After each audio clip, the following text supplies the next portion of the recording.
Ramadan session. Sorry, I'm going to be the host for the Ramadan sessions. Uh, First of all, thank you for everyone who is attending. And once again, thank you, Qibla, for hosting these sessions. With this being said, we will begin with uh, 10 minutes of tahrif for Surah Yaseen, tafsir for Surah Yaseen, and then Qibla will begin the topic, are we man or animal? With that being said, please everyone, can you recite a loud salawat?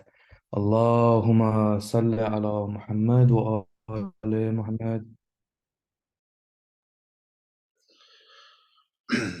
أعوذ بالله من الشيطان الرجيم بسم الله الرحمن الرحيم الحمد لله رب العالمين والصلاة والسلام على محمد وعلى آله الطيبين الطاهرين اللهم صل على محمد وآل محمد ولعنة الدائم على أعدائهم أجمعين من الأولين والآخرين إلى قيام يوم الدين رب اشرح لي صدري ويسر لي أمري واحلل عقدة من لساني يفقه قولي Inshallah ta'ala, today our discussion will be on the ninth verse of Surah Yaseen. And inshallah, in today's session, we are going to address the verse وَجَعَلْنَا مِنْ بَيْنِ أَيْدِيهِمْ سَدًّا وَمِنْ خَلْفِهِ سَدًّا فَأَغْشَيْنَاهُمْ فَهُمْ لَا يُبْصِرُونَ وَجَعَلْنَا مِنْ بَيْنِ أَيْدِيهِمْ سَدًّا, and we have put a barrier before them. وَمِنْ خَلْفِهِمْ سَدًّا, and we have put a barrier behind them. So there is a barrier in front of them. Obviously, Allah subhanahu wa ta'ala in this verse is talking about the non-believers. It could be the non-believers of Quraysh. The address is to the non-believers of Quraysh, but it could be generalized to non-believers in general. So Allah subhanahu wa ta'ala is saying that we have put a barrier in front of them, and then there is a barrier behind them. So they are covered with the barriers, and it's just not that. فَأَغْشَيْنَاهُمْ, and we have blindfolded them. فَهُمْ لَا يُبْصِرُونَ, and they do not see, they cannot see.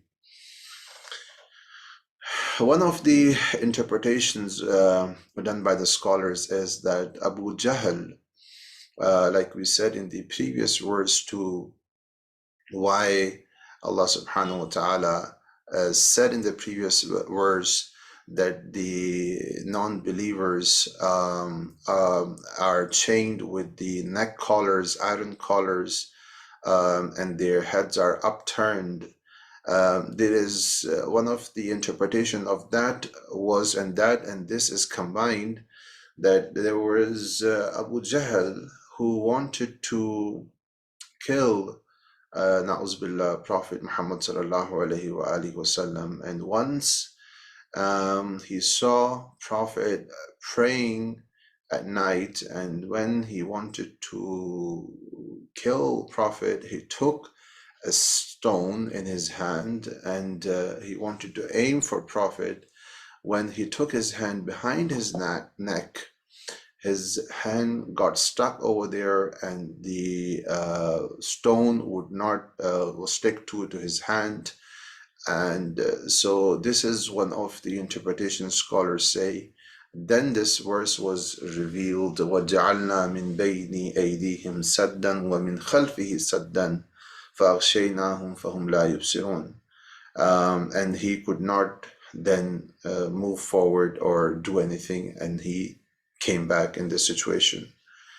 One other interpretation is that Abu Jahl wanted to kill Prophet, but whenever he would come out at night, he would not be able to identify, he would not be able to locate Prophet, because Allah subhanahu wa ta'ala would hide the identification of Prophet from Abu Jahl and the other enemies of Prophet.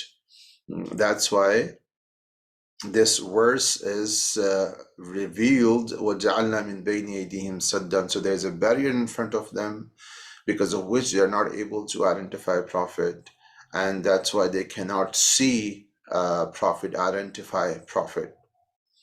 But most of the scholars say that the interpretation of this verse, وَجَعَلْنَا مِن بَيْنِ أَيْدِيهِمْ سَدًّا, we have put a barrier before them and a barrier behind them, means, and we have blindfolded them and do not see, means that non-believers, when they persist in negating Allah subhanahu wa ta'ala, when they keep persisting negation of Allah subhanahu wa ta'ala, and they do not believe in Allah subhanahu wa ta'ala, and the persistence is there, then there comes the time when they cannot see the ray of light of guidance anymore, because there is a barrier in front of them, and then there is a barrier behind them, and they are blindfolded in this situation because of their persistence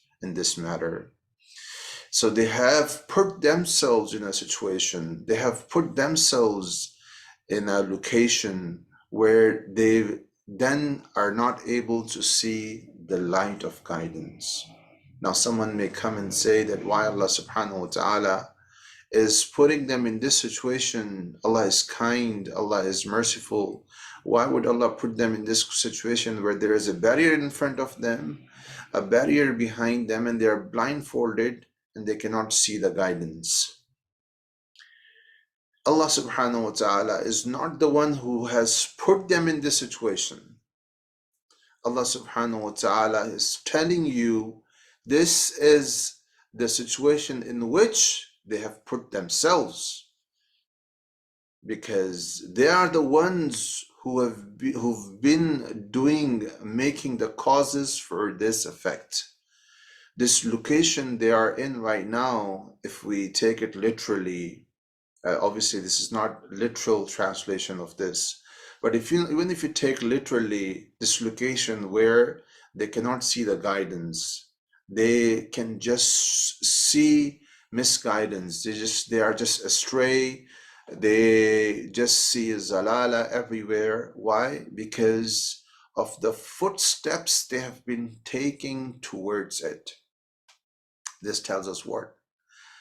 That sometimes we get into a situation and we see that there is no way back, there is no ray of guidance, there is no hope for you anymore. Even at that time, for us, for mu'mineen, for Muslims, there is a hope there. But why, when you think for years, why was in a situation where I've been sinning for years and years?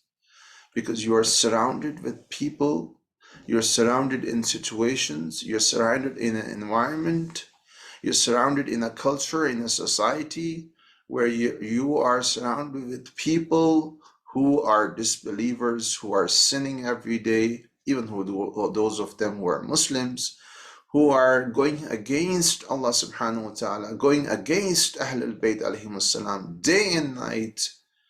How can you see any guidance then? There's no one around you who can guide you.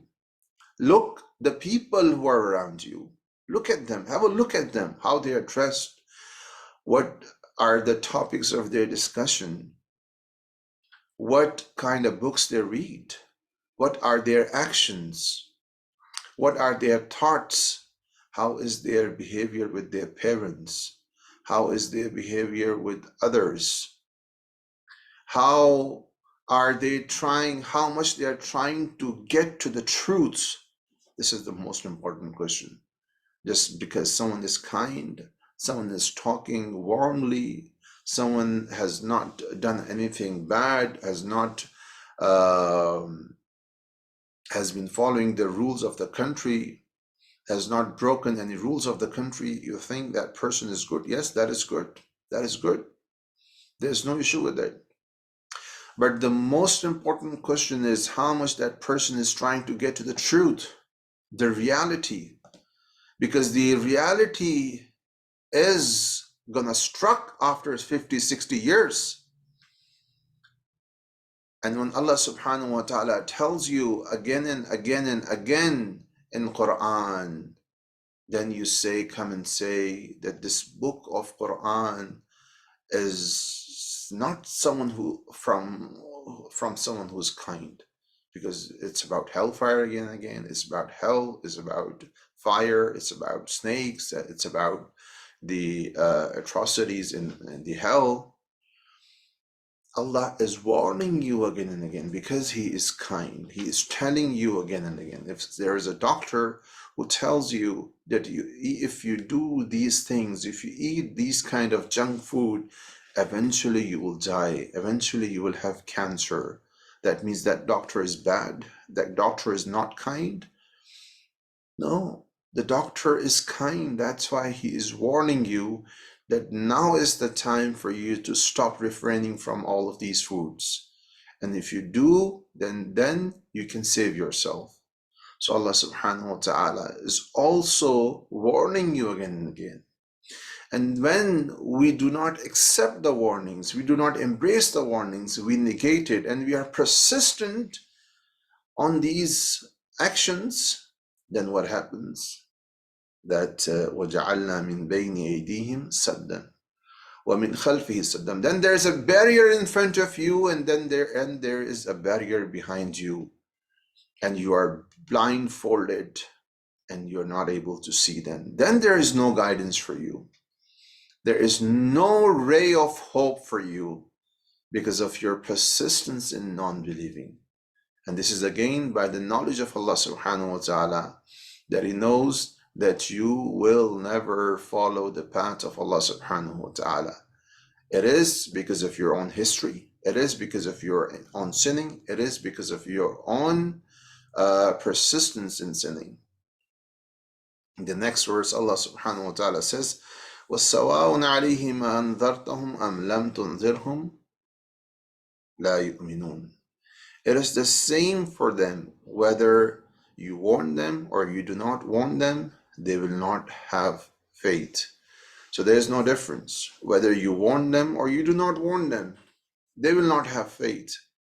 No matter how many warners have come to them, no matter how many prophets, messengers, and successors, guides have come to them, they stay the same. They follow the path of their forefathers. That's it. But here comes a question. In this verse, in the 10th verse of Surah Yaseen, وَالسَّوَاءٌ عَلَيْهِمْ أَأَنذَرْتَهُمْ أَمْ لَمْ تُنذِرْهُمْ لَا يُؤْمِنُونَ. This verse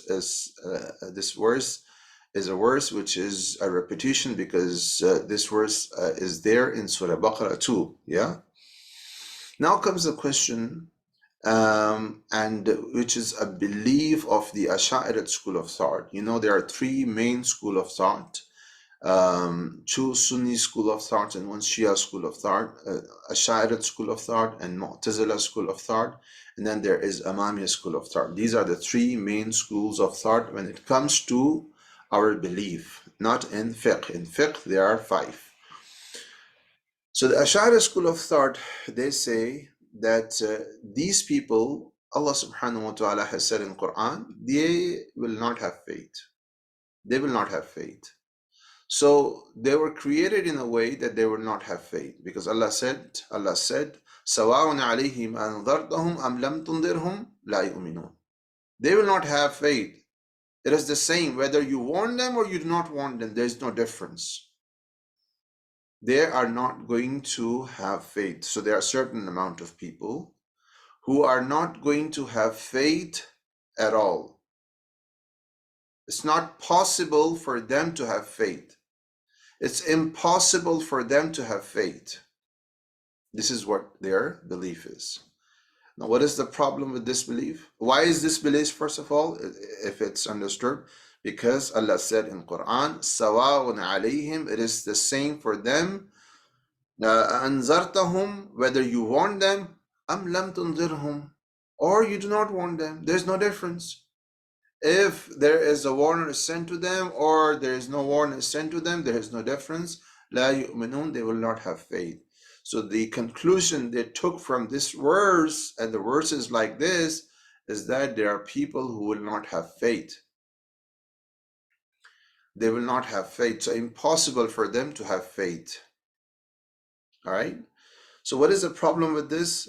The problem with this is, in order to understand the solution of this problem or this objection or this belief is, first of all, we have to understand one of the conditions of cause and effect is the thing has to have the ability to accept the effect.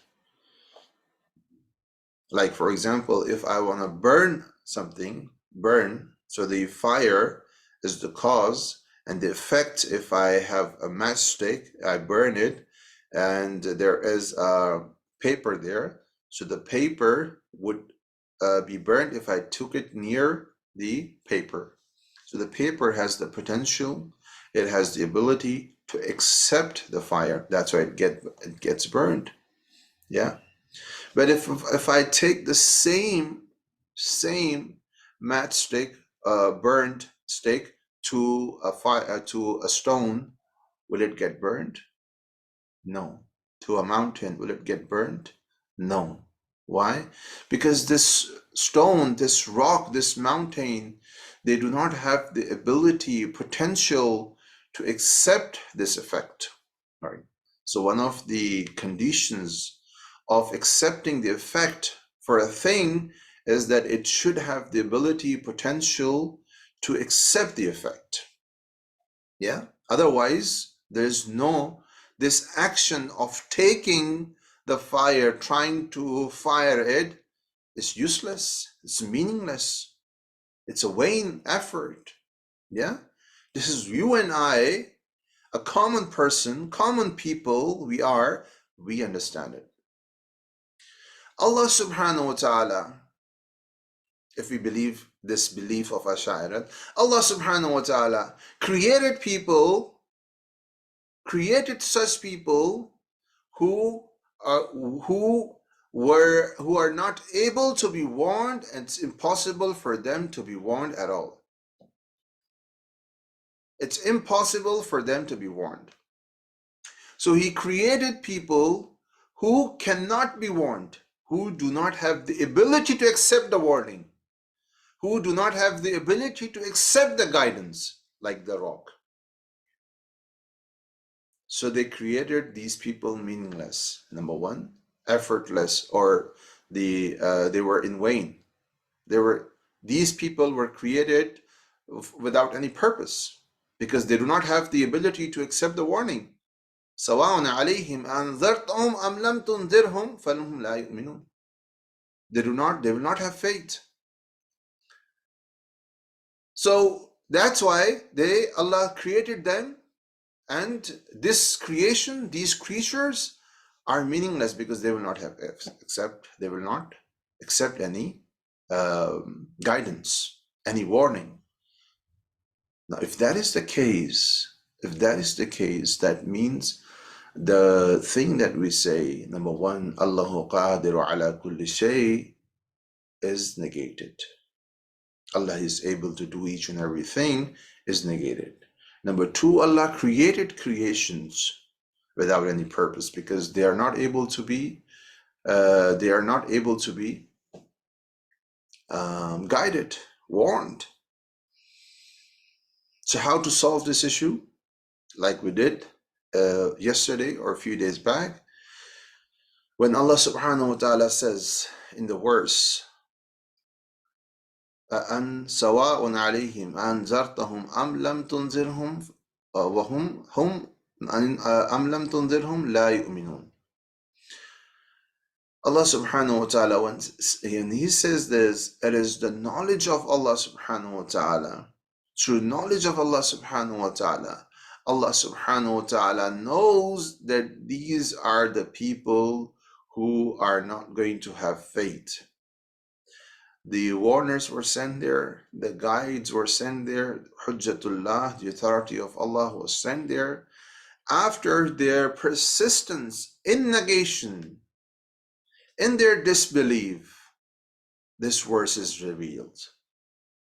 And for those in future who are going to say this, who are going to be persistent in their disbelief, this verse is revealed. And you have seen people around you, especially those of you who are living in West, they are persistent in negating Allah subhanahu wa ta'ala, yes or no?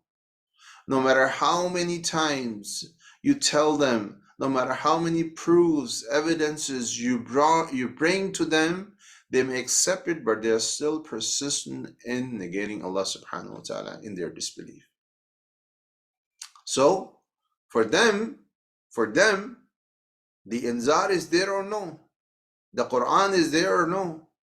The warnings are there or no through different channels, through books, through YouTube videos, through lectures.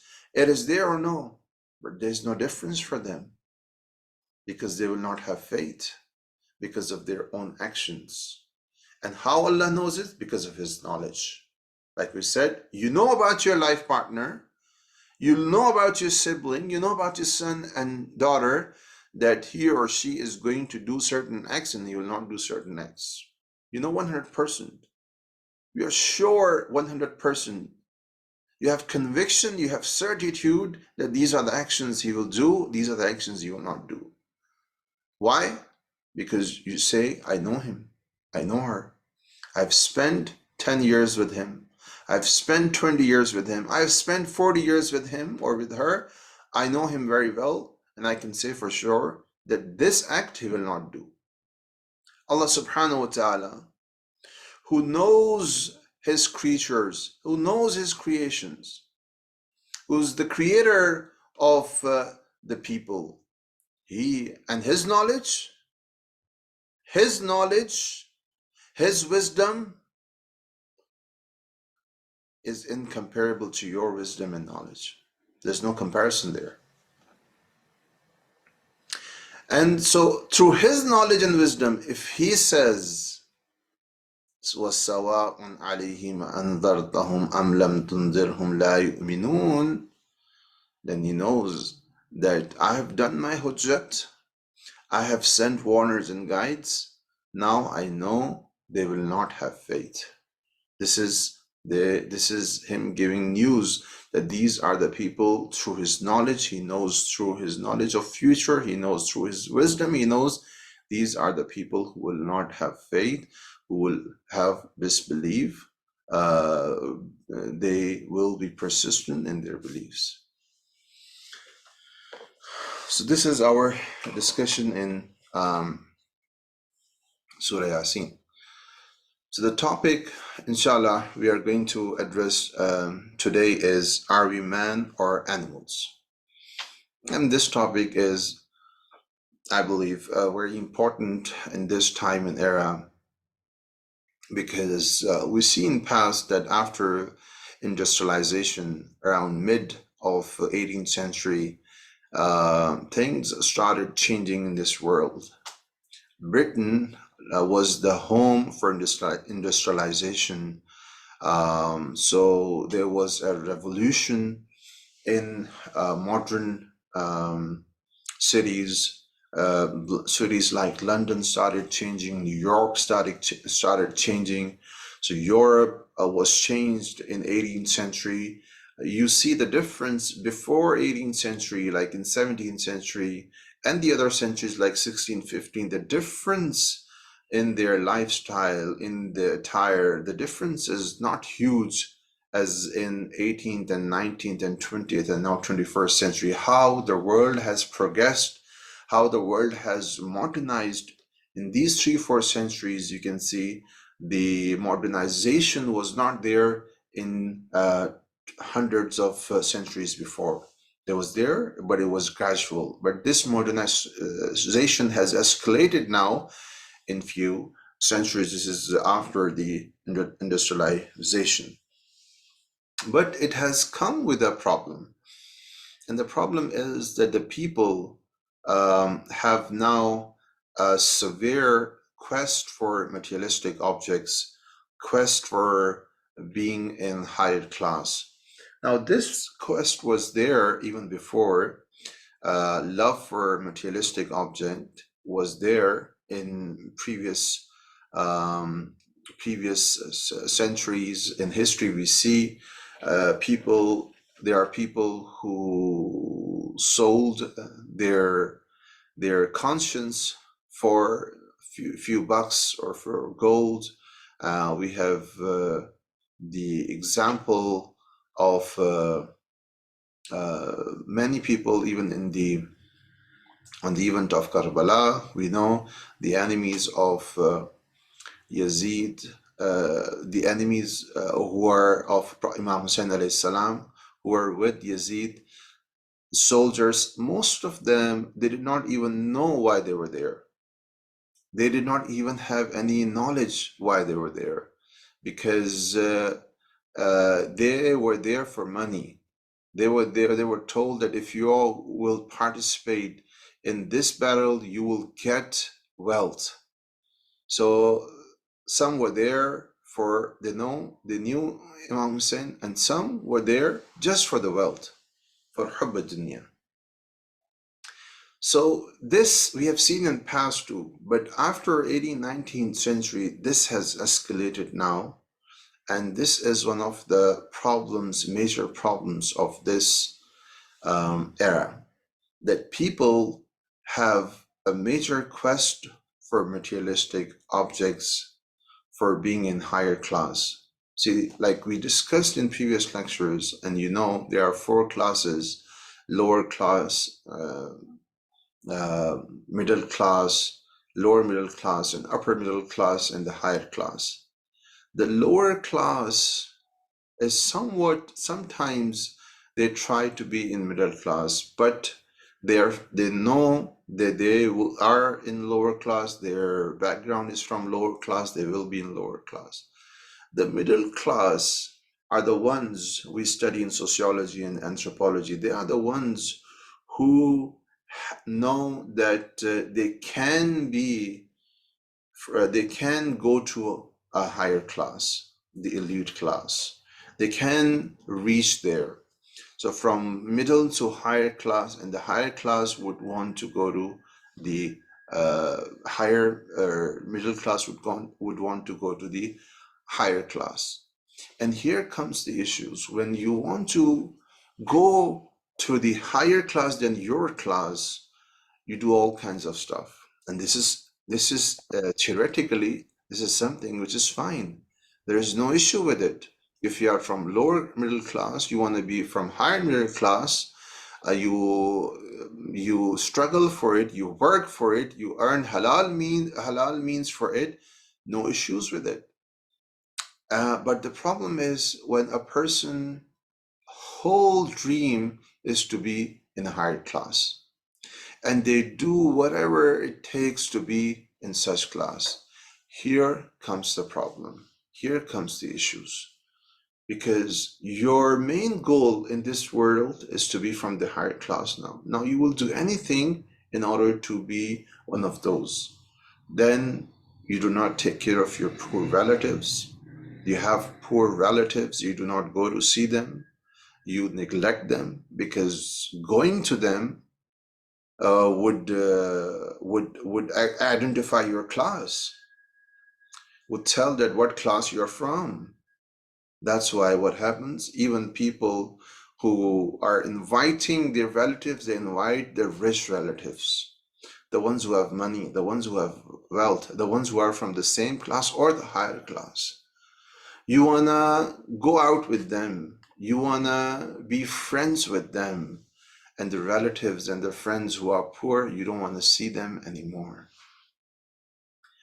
So doesn't matter to you whether they are mu'mineen, doesn't matter to you whether they are muttaqeen. Allah subhanahu wa ta'ala says in Quran, the only merit is taqwa, but you have defined your merit for you. You go against the word of Allah. You have defined merit for you, and that is wealth. That is the class. That is what kind of clothes and brands they wear. That is what kind of cars they have. That is what kind of place they live in, whether they live in downtown or some other area. So what kind of area they live in, that's how you have defined how close they should be for you and how important they are for you. Taqwa, Iman is not important for you. This is what is prevalent in these days, prevalent in this era, prevalent in this time in society. So what is happening is that the world, these materialistic objects, your desires, is sinking you in a bog, and you are sinking in it day by day by day. Why you were sent in this world? You are a man, you were sent in this world for a purpose. Maybe you knew your purpose, you knew why you were sent. What is the purpose of your creation? What is the purpose you have to serve in this world? Who are you? Why you have been blessed with a mind? All of these questions you figured out at one time, but now slowly and gradually, because of what you have witnessed in social media, through YouTube, through Facebook, through TikTok, what you have seen, glamorous life, luxurious life, people show off. Often they do not own it, they rent it so that they could show off such a life. And that's how you have channelized your whole life now. Your whole and sole objective, and I've seen people interviewed youth who say, my sole objective is to be a millionaire, is to be a billionaire. That's it. They say, you are a mu'min. Yeah, I will pray, I will do these things, but this is my whole and sole objective. I want to be a billionaire and I want to earn money and I will dedicate my whole life for it. Now, earning halal means being a respectable person in society is something Islam promotes. Something Islam wants a mu'min to have. A mu'min should be respectable. A mu'min should be the one helping out the poor. A mu'min should be the one helping out the deserving and needy people, especially his relatives. Yes, but having love for this dunya, making it your sole and whole objective and aim is a problem. Because when you do that, you change your whole lifestyle, your thinking process. Everything revolves around it. This is because why? Because this is your objective. This is because this is your aim. Your aim is, I want to be a billionaire. So what is important for you? Who is important for you? Who helps you in being a billionaire? A person who is your father or mother, brother, sister, uncle, aunt, comes and say, I'm sick and I want your help, and you have maybe some savings which you want to invest, he wouldn't help you. This person would not help you. So you cut off from him. You do not need him anymore. You don't need such a person, because this person is now a barrier for you being a millionaire. Now you would come and say, oh, I go to majalis, I pray 5 times a day, I give out some sadaqah, a few bucks and dollars you give out and you say that, yeah, I'm all good now. But where it was obligatory for you to spend, you do not spend. Where it was your test, you failed. And you, why?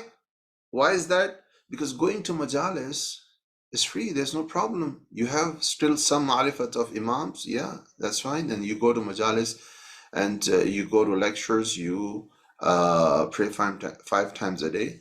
So these are not right now barriers for you because you're at initial stage now. But later there will come a time when all of these things will be barrier for you, impediment for you to have more and more wealth. Because this wealth is going to affect you, remind you. Especially we're talking about the kind of wealth which is earned by all of the means, haram and halal means. if some wealth is earned with only halal means and all the other preliminaries are taken care of, then there is no issue with it. Something that is not appreciated, but that is fine. Legally, lawfully, there is no issue with it. There is no problem with it. But when a person makes it their sole and whole objective of his life that I want to be a millionaire, I want to be a billionaire, that person eventually gets to this point where he starts neglecting the basic necessities of Islam, the important elements and pillars of Islam. And Allah subhanahu wa ta'ala says in Quran, Surah Hadid, verse number 20, اعلموا أنما الحياة الدنيا لعب ولهو وزينة. Know that the life of the world is just play and diversion and glitter. This life is just a play. You have a character assigned and you have to play your character and you have to go back. You do not come with all of your necessities on a stage. You know, you just bring your basic stuff. You know, you have to be on this stage for 1 hour, for 30 minutes, and then you go back. So, and it's just a glitter. Whatever you see, do not run for it. It's a glitter. Don't run after it. Don't spend your whole time for it, your whole life for it, your whole energy for it. Don't do that. Why you were sent on this journey of life? Remember that and keep that in mind. Remind yourself again and again why you were sent, why you were sent on this journey. Don't be like a kid. To the kids, and you have experienced it, I'm sure, with your siblings or your sons and daughters. So you take out your kid out for shopping. You have to buy clothes, you have to buy shoes for him or her. And what happens when you go there? The kids what would they do? They would, everything that attracts them, they would ask you to buy. Any kind of toy, anything that glitters, anything that, so the main objective, why, and you decided it at home, that we are going out, we are going to buy this stuff and come back. But the kids, they get distracted. When they see stuff in the mall, in the shop that is fancy, they get distracted. They start crying that we want to buy it.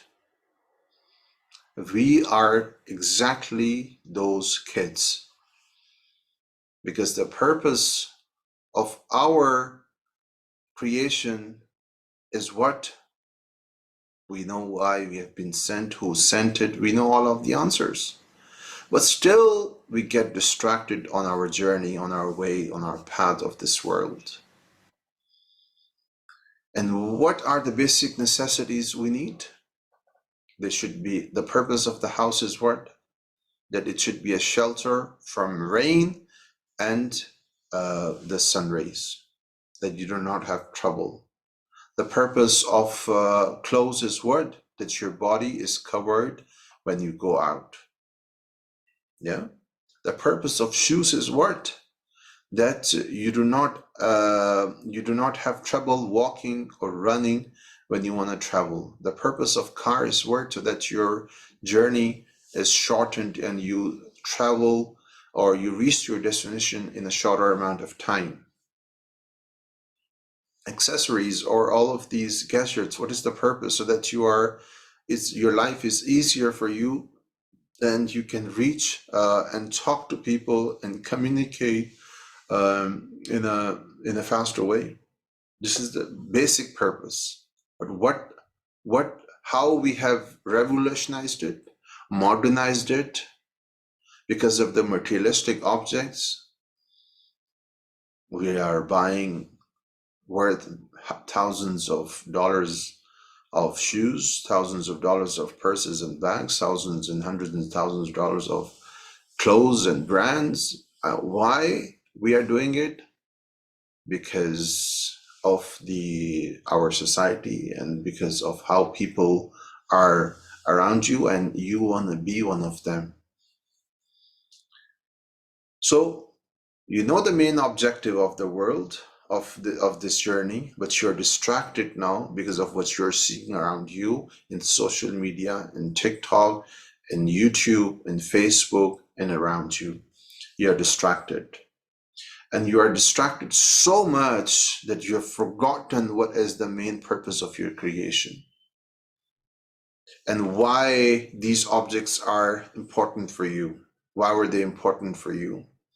Now you have to buy it again and again.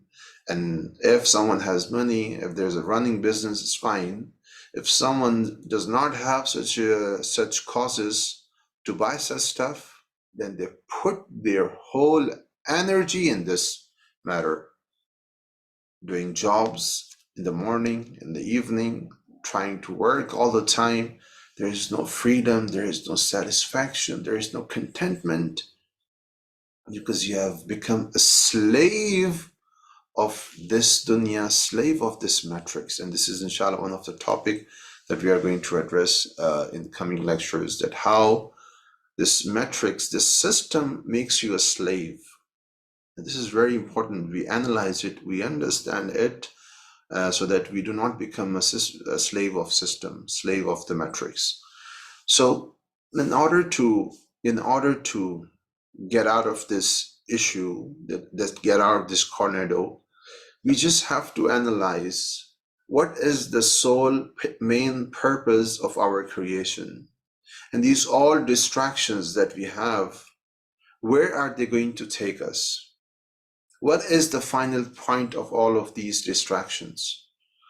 So you are putting your freedom, you are putting your contentment, you are putting your satisfaction, you are putting your closeness to Allah subhanahu wa ta'ala at stake for all of this.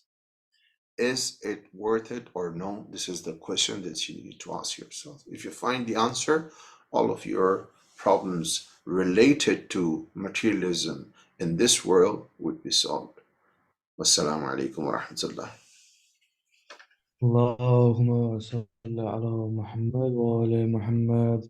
Jazakallah Qibla for the session. We're going to be moving on to the questions and answers. If anybody has a question in regards to today's topic or any of the previous topics which Qibla has talked about, or just a question in general, feel free. Yes, Fizza. Assalamu alaikum, Qibla. Wa alaikum assalam wa rahmatullah. I wanted to ask, what are the benefits of Jummah namaz, and does it replace Zohar namaz? Jummah namaz, all right. Yeah. Yeah. So Jummah namaz, Jummah prayer is a prayer which comes once in a week. And this is a time when people gather and listen to a khutbah from a scholar. So once the whole throughout the week, you're busy with your life, you're busy with your job, with your business, with your college, university. Once in a week, you have, there are a lot of narrations that say that in the time of Imam, it is wajib for you when the Imam is in occultation. Some say there are different kinds of wajib, wajib ikhtiyari, or it's mustahab, or it's something that you should do, recommended. So there are different fatawa of maraji when it comes to Jummah namaz. But the importance of it is because all of throughout the week, you're busy with your life, you're busy with your routine, and a few hours you take out so that you listen to a khutbah, you listen to something Islamic, and you purify your nafs, and you meet other mu'mineen and mu'minat. So that's why it's a gathering in which all the mu'mineen, they gather and they meet with each other. And it's a source of meeting other mu'mineen. So that's why it should be read. And recited. And the replacement, yes, it is a replacement for Zuhr. So when you recite Jummah prayers, you don't have to do Zuhr, you do afterwards Asr. Thank you. Thank you. Jazakallah Qibla. Does anyone else have any questions? If not, Qibla, I have a question which has been sent to me. They're asking about Laylatul Qadr. So it said during Laylatul Qadr, it is when your fate is written. The question is, how much of your own fate can you control, and how much is already predestined?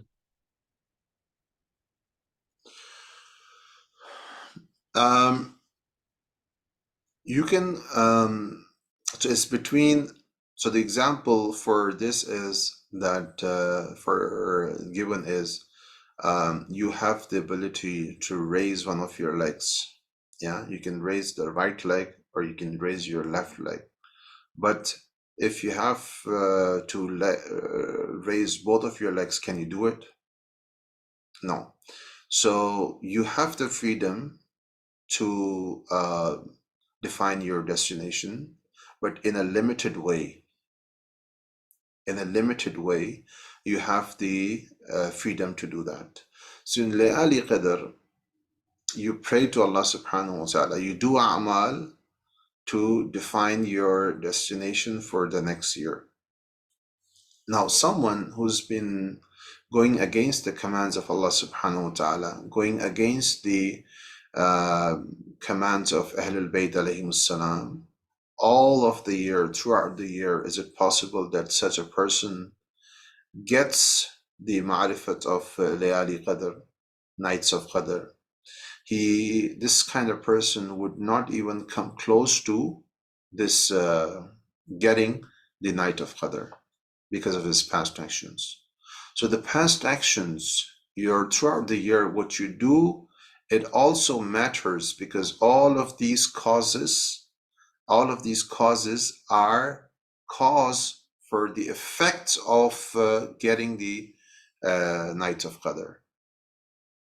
If all of these nights, all of these days throughout the year, you've been following Allah subhanahu wa ta'ala, or most of the time, not throughout the year, it's not possible for most of the people. So most of the time you've been doing it. So the effect is that you get the ma'rifat of Layali Qadr, and then you do ibadat and worship of Layali Qadr. Your heart is prepared for the night of Qadr. But if it's not, then is it possible that all of a sudden you start doing all of these a'mal and actions throughout the night? No, you do not do it because you have not prepared your heart for this situation. Jazakallah Qibla. Once again, if anyone has any questions, please feel free to ask. If there are no more questions, then I'd like to conclude today's session, and I'd like Qibla to make a dua for all of us. Once again, Qibla, thank you for hosting these sessions during Ramadan, and Jazakallah to everyone for attending these sessions. اللهم صل على محمد وعلى محمد اللهم صل على محمد وعلى محمد اللهم صل على محمد وعلى محمد اللهم رزقنا توفيق الطاعة وبعد المعصية وصدق النية وعرفان الحرمة اللهم أكرمنا بالهدى والاستقامة اللهم سدد ألسنتنا بالصواب والحكمة اللهم املأ قلوبنا بالعلم والمعرفة اللهم طهر بطوننا من الحرام والشبهة اللهم اكفف أيدينا عن الظلم والسرقة اللهم أغضض أبصارنا عن الفجور والخيانة اللهم أسدد أسماعنا عن اللغو والغيبة اللهم تفضل على علمائنا بالزهد والنصيحة اللهم صل على محمد وعلى محمد اللهم صل على محمد وعلى محمد إلهي بحق محمد وعلى محمد. Accept this little effort of ours.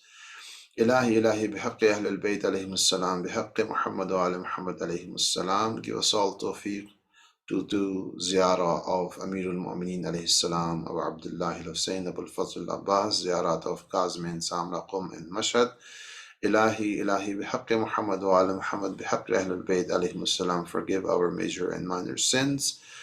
Ilahi bihaqi Muhammad wa ala Muhammad bihaqi Ahlul Bayt alayhim salam, those of mu'mineen and mu'minat who are sick, and those kids who are sick, especially one kid in Najaf who's sick, has been sick for a while.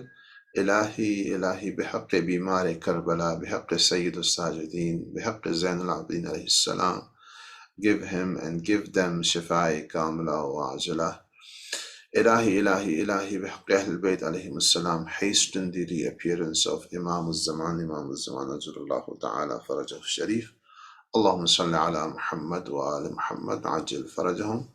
At the end, please recite salawat and Surah Fatiha for the marhumin of all mu'mineen and mu'minats, marhumin, especially the ones who are present in this lecture. Allahumma salli ala Muhammad wa ala. Bismillah ar-Rahman ar-Rahim.